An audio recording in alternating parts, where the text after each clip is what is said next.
And now it's been 7 years, thankfully, since your diagnosis. But you've really changed every part of your life. Explain. You start realizing initially that you can't control 99% of what happens to you, including cancer. Most of that is out of our control. But then you start focusing on what you can control. And I found out that I felt so empowered and so much more joyful when I realized I could control what I eat, what I put in my body, the nutrition that I feed my body.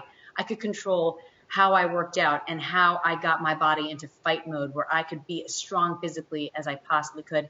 And then I worked on my relationships, on my spirituality, on how my attitude affected every part of my being, my family's being. And so I wake up every day and I ask myself, how can I enjoy today? I joke that I live my life like a country music song. I live like I'm dying because that's what we're all doing. We're all one day closer to our deaths. And once we kind of just accept that, it doesn't have to be this macabre thing. It can actually be an inspiring, motivating thing because it's scary to have cancer. It's scary to worry about it returning and ultimately killing you. But at the end of the day, I can't control what happens to that, but I can control my attitude each and every day, and I can savor each and every moment that I have to be the best version of myself. And so instead of paralyzing me, that fear, it motivates me. And you even say that your cancer diagnosis actually helped save your marriage.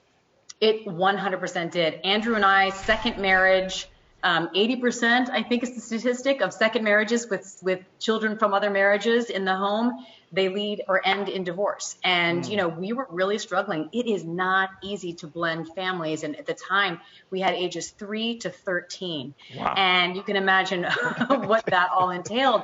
And we were struggling. And then when the cancer diagnosis came, we were still struggling. It wasn't like it suddenly got better, but through fighting for my life and having Andrew there at every single chemo appointment with me, holding my hand, we started learning how to not sweat the small stuff. Yeah. We got help. We went to a therapist. We worked on ourselves individually, and we realized how quickly things can change in an instant. And it was a huge wake-up call for us to work on us, and it absolutely saved my marriage, no question.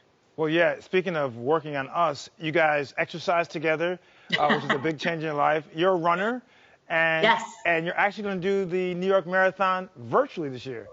Right. So we did it last year. It was both of our first marathons. And then we were all set to do Berlin this year. We were so excited. Wow. My dad was even joining in on it. And then obviously COVID happened and all the races were gone and done. And so New York City Marathon reached out to us and said, hey, would you guys do this virtually? And I thought, I don't know if I can do it without the crowds and the cheering, because that really fuels you. So we agreed to split it. So Andrew and I on October 30th are going to be official entrants into the New York City Marathon, but in a relay style. We're going to split it. We're each going to do 13.1 on October 30th.